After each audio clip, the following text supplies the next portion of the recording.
Hey class, Ron here. Just kind of give a little snapshot of the philosophy of coaching paper that we did. Obviously, like I said, I did mine on coaching because that's kind of my vocation and kind of what I'm uh, doing and why I am uh, choosing to do this major of PE.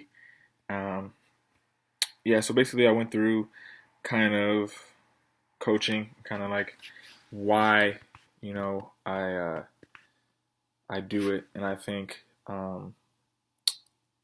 just kind of summarizing that is kind of it has a lot to do with just the as a coach, especially now being one in a college coach, I kind of have the opportunity just to be around a lot of young men and just help them grow aside from just football because we have practices, we have all those things and meetings, and we get to fill them up with knowledge for that. But we also have so much time with them um, in college, and they're away from their parents and everything like that. So you get time to meet with these kids on the side, kind of have at our specific school Bible studies with these kids, and just help them grow as men and just um, so it's just more than just football, and it's something that I love doing even when I was just a player.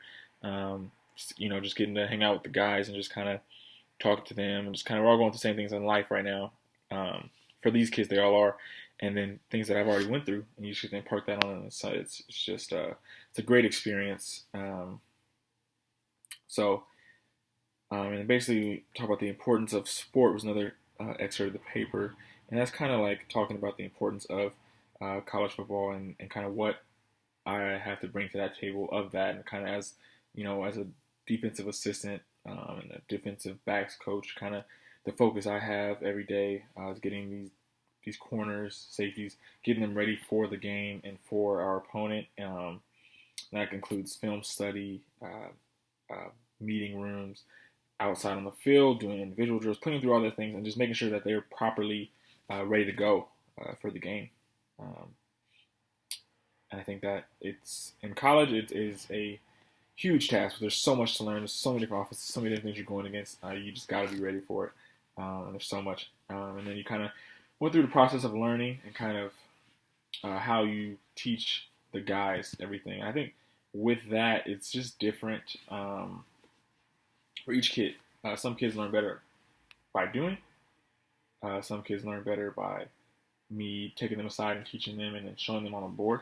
And I kind of, when you get your guys and your group of guys going into the season, you kind of figure it out. Obviously, some guys get more attention because they're the starters or whatever, but you have to figure out how you can teach all the guys and make sure they all can achieve the same goal because you never know with injuries and everything like that. So I think process of learning is a huge, and it's like probably one of the most important parts of college football because you have to just make sure that everyone is able to do the task and able to do the job at hand. And so that's with that. Goals and objectives. Basically, as a coach, you're in college and in the paper I talked about, it's kind of your main goal is to make sure everyone's ready. Like I was saying earlier, make sure everyone's ready to do their job. And then as an overall goal is that you get these kids to graduate. You get these kids out of that they don't just come to play football and they're just done. That they can graduate and be, you know, good citizens and just go out and make the world a better place. I think that is huge for us here at the university. I think that pretty much, encompasses all the things I talk about in my paper. And I enjoyed actually sitting down and getting all these thoughts out about why I do what I do.